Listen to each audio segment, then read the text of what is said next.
Hi friends, எல்லோரும் எப்படி இருக்கீங்க? ஊரில் அத்தை வீடு இடிகிற கண்டிஷனில் இருக்குது. அதனால் பக்கத்தில் வீடு கட்டலாம் ஒரு ஐடியா பண்ணோம். பட்ஜெட் ஃப்ரெண்ட்லியாகவும் இருக்கணும். அதனால் காம்பவுண்டு வீடை வந்து நாங்கள் சூஸ் பண்ணியிருக்கிறோம். வீடு ஸ்ட்ராங்காக இருக்கணுன்றதுக்காக பேஸ்மெண்ட் நல்லா 5 அடிக்கு நோண்டி ஃபுல்லாக வந்து ஹாலோ பிளாக்லேயே வந்து பேஸ்மெண்ட் போட்டிருக்கோம். வீட்டில் ஹீட்டும் இறங்கக்கூடாதுன்றதுக்காக போஸ்ட் எல்லாமே நல்லா ஹைட்டாக 12 அடிக்கு போட்டிருக்கோம். அதே மாதிரி சொருகுற காம்பவுண்டும் நார்மல் காம்பவுண்டாக இல்லாமல் எங்களுக்கு திக்னஸ் அதிகமாக வேணும்னு நாங்கள் வந்து செய்ய சொன்னோம்.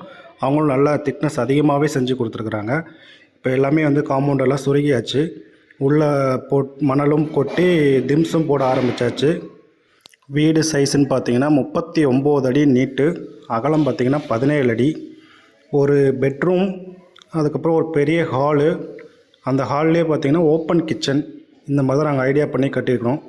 இதுதான் பெட்ரூம் சைஸு தோராயமாக பார்த்திங்கன்னா ஒரு 17 அடி, அகலம் 13 அடிக்கு வரும். இன்றைக்கி நல்ல நாளுன்றதுனால ஆசாரி வந்து இன்றைக்கே வந்து வாசக்கால் நிலைய வச்சிடலாம். அதனால் பூஜை போட ஸ்டார்ட் பண்ணிட்டாங்க. கீழே நவதானியங்கள், நவரத்தினங்கள், தங்கம் எல்லாம் வச்சு பூஜையை ஸ்டார்ட் பண்ணிட்டோம். பூஜையும் நல்லபடியாக முடிஞ்சுது.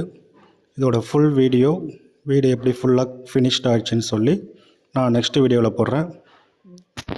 பிடிச்சிருந்தால் லைக் பண்ணுங்கள், சப்ஸ்கிரைப் பண்ணுங்கள். Bye friends.